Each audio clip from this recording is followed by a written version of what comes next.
అందరికీ హాయ్ అండి. ఆహ్, ముఖ్యంగా జన సైనికులకి, వీర మహిళలకి నాదొక చిన్న విన్నపం అండి.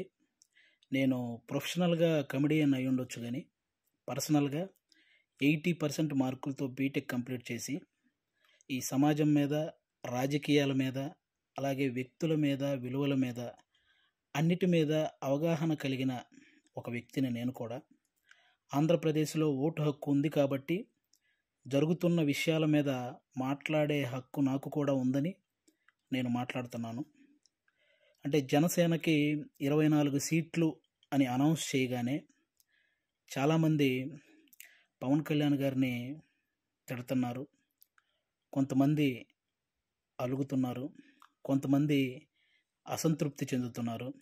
ఇంకొంతమంది అయితే మోసిన జెండానే కిందేసి కాలుస్తున్నారు. ఇంకొంతమంది అయితే వేసిన స్టిక్కర్స్‌ను లాగేసి పీకేస్తున్నారు. ఇవన్నీ చూసి నిజంగా మనసుకి చాలా చాలా చాలా బాధ అనిపించింది. ఒక్కసారి ఆవేశంతో కాకుండా మీ ఆత్మసాక్షిగా ఆలోచించి చెప్పండి. తను నమ్ముకున్న ప్రజలను కానీ, తనతో నడుస్తున్న నాయకులను కానీ మోసం చేసే వ్యక్తిత్వం పవన్ కళ్యాణ్ గారికి ఉంటుందా అండి? పెట్టిన పార్టీకి సపోర్ట్ చేసే మనమే ఇంత ఆలోచిస్తే, ఒక పార్టీ పెట్టిన వ్యక్తి ఇంకెంత ఆలోచించుంటాడు? ఒక డెసిషన్ తీసుకోవడానికి తనలో తాను ఎంత మదనపడి ఉంటాడు? ఇది ఒక్కసారి ఆలోచించాలని మనస్ఫూర్తిగా కోరుకుంటున్నాను. 10 సంవత్సరాలుగా ఎటువంటి అవినీతి చేయకుండా తన సొంత కష్టార్జితంతో పార్టీని నడుపుతున్న గొప్ప నాయకుడు పవన్ కళ్యాణ్ గారు. అలాంటి వ్యక్తి గురించి మన శత్రువులు మాట్లాడినట్టు మనం కూడా మాట్లాడితే నిజంగా బాధ అనిపించిందండి. అంటే 24 సీట్లు ఏంటి, అదేంటి, ఇదేంటి అని 2019లో కనీసం ఆయన్ను కూడా గెలిపించుకోలేని మనం అదేంటి, ఇదేంటి అని అడిగే హక్కు నిజంగా మనకు ఉందంటారా? అరే, చిన్న పరీక్ష ఫెయిల్ అయితేనే ఇంట్లో నుంచి ఒక 10 రోజులు బయటికి రాము. అలాంటిది ఇంత పెద్ద ప్రజా సంగ్రామంలో 2 చోట్ల ఓడిపోయి కూడా రెండో రోజే సమస్య అనగానే పరిగెత్తుకుంటూ వెళ్ళి ఆ సమస్యను సాల్వ్ చేసిన గొప్ప మనసు పవన్ కళ్యాణ్ గారిది. తన పిల్లల కోసం బ్యాంకులో దాచిన డబ్బును కూడా తీసి కౌలు రైతుల కష్టాలు తీర్చిన పవన్ కళ్యాణ్ గారి గురించా మనం ఇలాంటివన్నీ మాట్లాడేది? ఎన్నో సమస్యల మీద ఎంతోమందికి ఎన్నో రకాలుగా సహాయం చేసిన వ్యక్తిత్వం. రోజుకు 2 కోట్లు తీసుకునే ఒక స్టార్ హీరో సంపాదించిందంతా సహాయ కార్యక్రమాలకే పెట్టేసి ఆల్మోస్ట్ అప్పు చేసి మరీ ఒక పార్టీని నడుపుతున్నాడని మీలో ఎంతమందికి తెలుసు?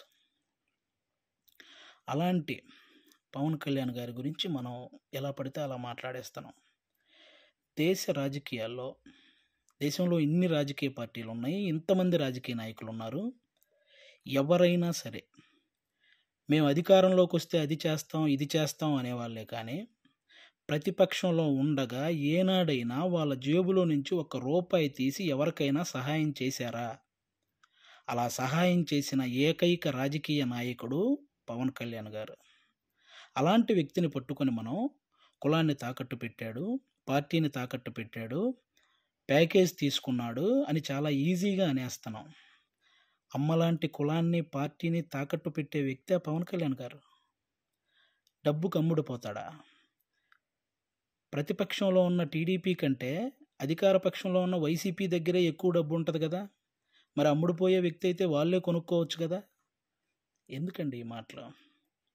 పవన్ కళ్యాణ్ గారు ప్రజలు పంచే ప్రేమకు బానిస కానీ నాయకులు పంచే డబ్బుకి ఎప్పటికీ బానిస కాడు, అవ్వడు. అభిమానించటం అంటే మనకు అనుకూలంగా ఉన్నప్పుడు జై కొట్టడం, అనుకూలంగా లేనప్పుడు బాయ్ చెప్పడం కాదండి.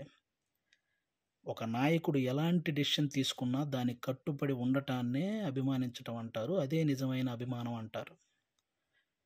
అలా ఉండగలగాలి. ఎవరో రెచ్చగొట్టే మాటలు మన మీద కావాలని చూపించే జాలికి వాటిని చూసి మన నాయకుడిని మనమే ఎప్పుడు తక్కువ చేసి మాట్లాడకూడదు. అలాగే టీడీపీ కార్యకర్తలకు కూడా నా నుంచి ఒక చిన్న విన్నపం అండి. 2014లో ఒక్క సీటు కూడా ఆశించకుండా పూర్తి మద్దతు చంద్రబాబు నాయుడు గారికి ప్రకటించారు.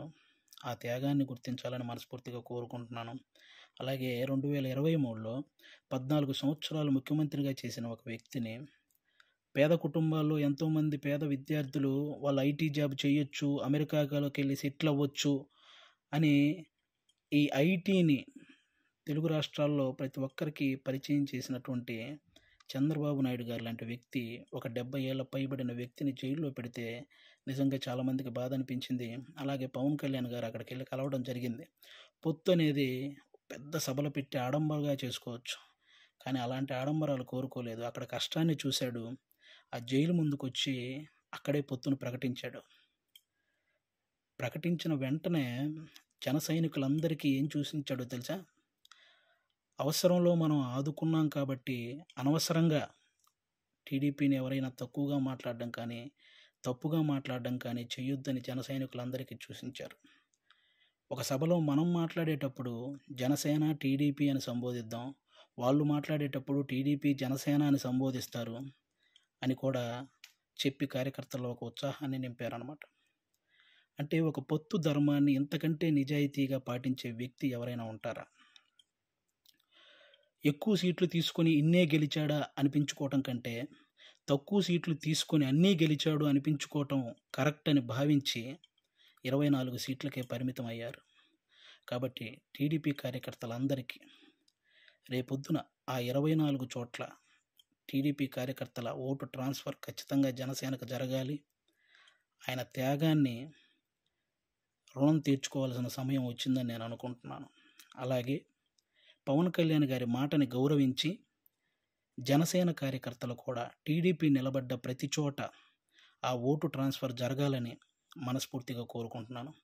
చాలామందికి ఈ 24 సీట్లు ఏంటి, అదేంటి అని అసంతృప్తిగా ఉన్న వాళ్ళకి ఒక చిన్న ఎగ్జాంపుల్ చెప్తాను. మహేంద్ర సింగ్ ధోని క్రికెటర్ మీ అందరికీ తెలుసు. ఆయన వచ్చిన కొత్తలో స్టార్టింగ్లో డకౌట్ అయ్యాడు. ఆ తర్వాత మంచి మంచి షాట్లు కొట్టి ఒక 24 పరుగులు చేశాడు. ఇతనిలో గేమ్ ఉంది అని అందరికీ తెలిసేలా చేశాడు. ఆ తర్వాత గేమ్ చేంజర్ అయ్యాడు. ఆ తర్వాత గేమ్ విన్నర్ అయ్యాడు. ఫైనల్గా క్రికెట్నే శాసించాడు. మన నాయకుడు కూడా అంతే. స్టార్టింగ్లో 2 చోట్ల ఓడిపోయి ఉండొచ్చు. ఇప్పుడు 24 సీట్లతో అసెంబ్లీలోకి 21 సీట్లతో అసెంబ్లీలోకి వెళ్ళొచ్చు, 3 పార్లమెంట్ సీట్లు గెలవచ్చు. రాజకీయం బాగా తెలిసినవాడు అని అందరూ అనుకోవచ్చు. ముందు ముందు ఆయనే గేమ్ చేంజర్ అవ్వచ్చు, ఆయనే గేమ్ విన్నర్ అవ్వచ్చు. మీరు చూస్తుండగానే ఈ రాజకీయాల్ని శాసించవచ్చు. కాబట్టి ఎప్పుడు ఎవరిని తక్కువగా, అంత ఈజీగా ఒక పార్టీ నడిపే అధ్యక్షుడు ఎంత ఆలోచించుంటే ఇవన్నీ చేస్తుంటాడని గుర్తుపెట్టుకొని మాట్లాడాలని మనస్ఫూర్తిగా కోరుకుంటున్నాను. ఆయన నిలబడ్డ 24 సీట్లు గెలిపించి ఒక మంచి పొజిషన్లో ఉంచండి. మన మనసులో ఉన్న పొజిషన్కి ఆయనే చేరుకుంటారు. థ్యాంక్ యూ అందరికీ. అంటే 10 సంవత్సరాల నుంచి పార్టీ నడుపుతున్న ఒక వ్యక్తికి 10 సీట్లు తగ్గగానే ఎలా పడితే అలా మాట్లాడుతుంటే 2 డేస్ నుంచి ఏం చేయాలో అర్థం కాక ఒకసారి నేను మాట్లాడాలనిపించి మాట్లాడాను. తప్పు మాట్లాడుంటే క్షమించండి, కరెక్ట్ మాట్లాడుంటే కన్విన్స్ అవ్వండి. Thank you. జై హింద్, జై జనసేన. Thank you.